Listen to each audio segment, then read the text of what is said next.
Olá pessoal, tudo bem? Vamos então retomando as nossas gravações acerca do mágico do direito civil, falando especificamente sobre o direito sucessório.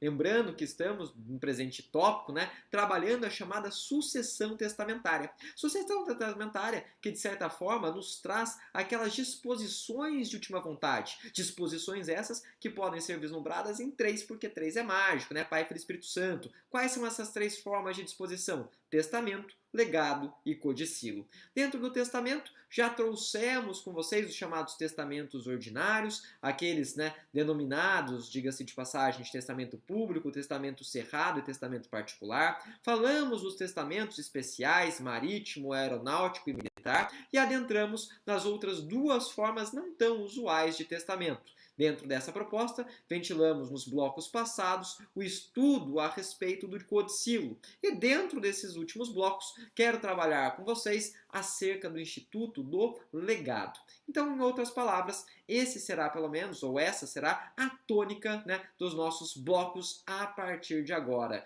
Falaremos sobre legado. Primeiro detalhe, prof, eu entendi o que é codicilo. No bloco passado, você me pontuou que codicilo é um pequeno escrito, ou seja, quando na verdade a pessoa dá algo de pequena monta, razão pela qual a gente dispensa algumas formalidades. Exato, tudo chuchu beleza. Agora, o que é o legado? Gente, o legado nada mais é do que um ato na qual a pessoa dá certa, ou certos bens para uma pessoa singular. Em outras palavras, é tudo específico, É tudo, de certa forma, pré-determinado. Eu sei o bem que eu estou entregando, E para quem eu estou entregando. Isso é o grande diferencial, tá? Ou seja, um bem é certo e a pessoa é certa. Há uma identificação, há uma singularidade. Não, obviamente, que esse legado pode apresentar um benefício. Inclusive, quem traz essa ponderação é a professora da USP, Giselde Hironaka.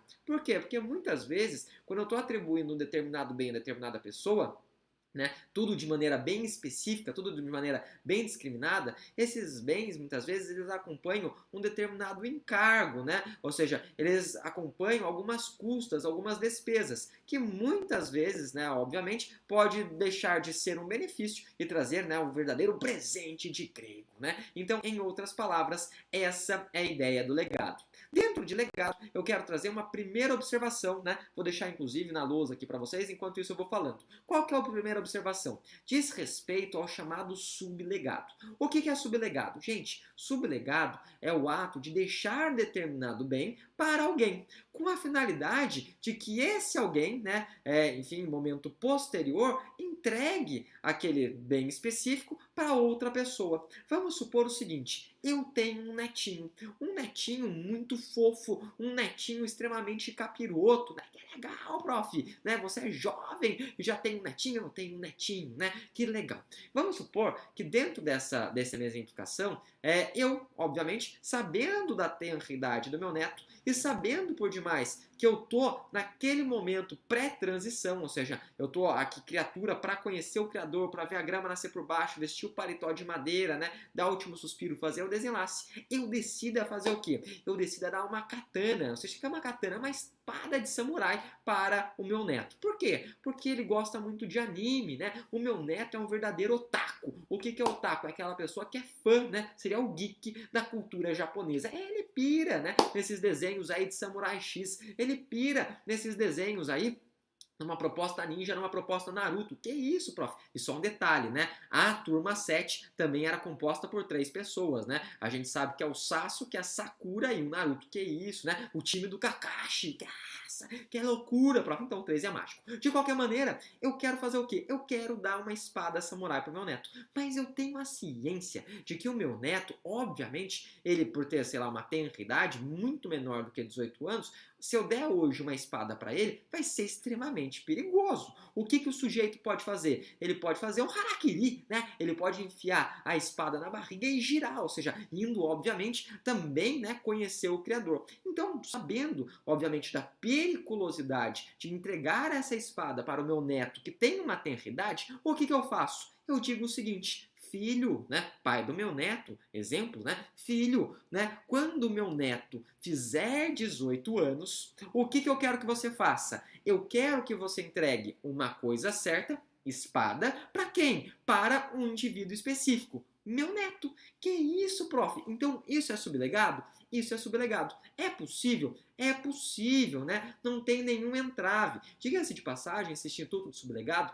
ele se encontra esculpido, talhado, cunhado no artigo 1913 do Código Civil. Há um detalhe, né? Qual o detalhe? O detalhe é o seguinte: e se o sujeito ele não cumprir essa entrega, né? Se ele não cumprir a entrega, é como se ele, né, tivesse renunciado à herança ou o legado, né? Então, em outras palavras, isso é uma observação bastante importante de ser trazida, uma observação bastante importante de ser ventilada. Tudo bem? Tudo tranquilo, né? Sem grandes entraves, sem grandes dificuldades com relação, pelo menos, ao Instituto do Legado e do Sublegado. Sublegado, bastante legal de ser trabalhado. Sublegado, né? Um assunto que, se surgir eventualmente no certame, eu acho que é um assunto muito interessante. Mas mais interessante do que o Instituto do Sublegado diz respeito justamente a quê, prof? Justamente as chamadas, né, espécies de legado. Nós temos inúmeras espécies de legado, né? Essa classificação, inclusive, ela acaba sendo trazida por alguns doutrinadores. Quem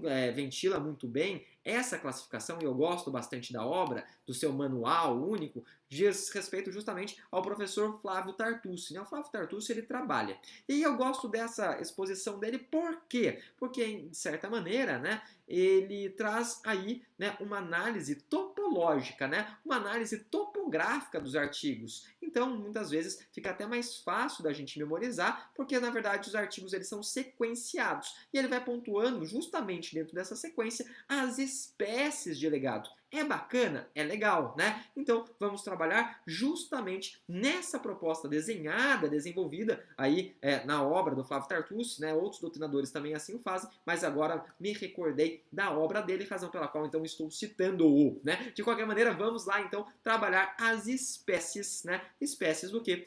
Espécies de legado dentro dessa roupagem, dentro dessa proposta, né? Prof, o que é importante dizer? É importante dizer que são várias as espécies de legado. Algumas são ineficazes, então por que na verdade estão lá previstas, né? Não sei, mas de qualquer forma estão lá ventiladas. E dentro disso, quero começar então a pontuá-las para vocês. A primeira delas, que justamente é uma forma de legado ineficaz, diz respeito ao chamado de legado de coisa alheia. Legado de coisa alheia, prof? Exatamente, né? Vou até trazer para mim isso daqui. Legado de coisa alheia, para ser bem sincero, é uma putaria.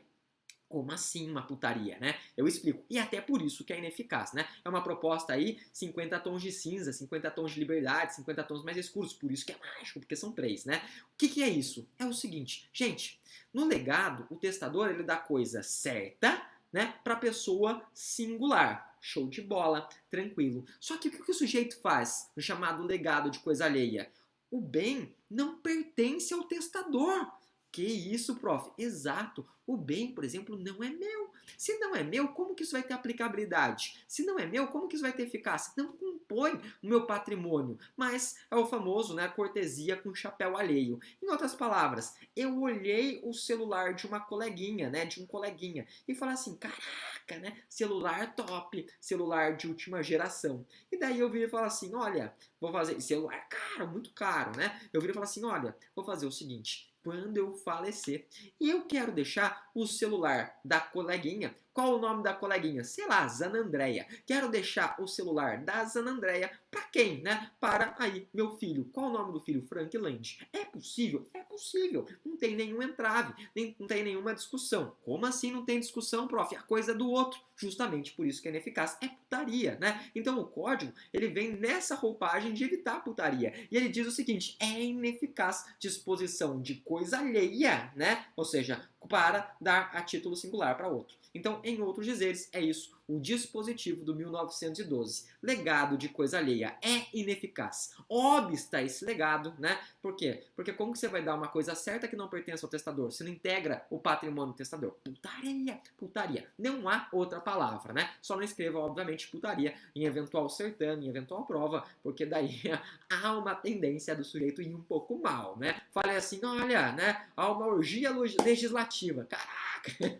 Né? Loucura, loucura, loucura, como diria Luciano Huck. Gente, vamos para a segunda forma de legado, né? Segunda forma de legado e outras, diga-se de passagem, ventilarei para vocês no próximo bloco. E por que no próximo bloco? Porque eu estava tão empolgado que agora eu fui ver, já deu, né? Aí o nosso tempo. Diga-se de passagem, então, deixo para vocês, desde já, como sempre, um forte abraço e excelentes estudos. Até mais, gente. Tchau, tchau.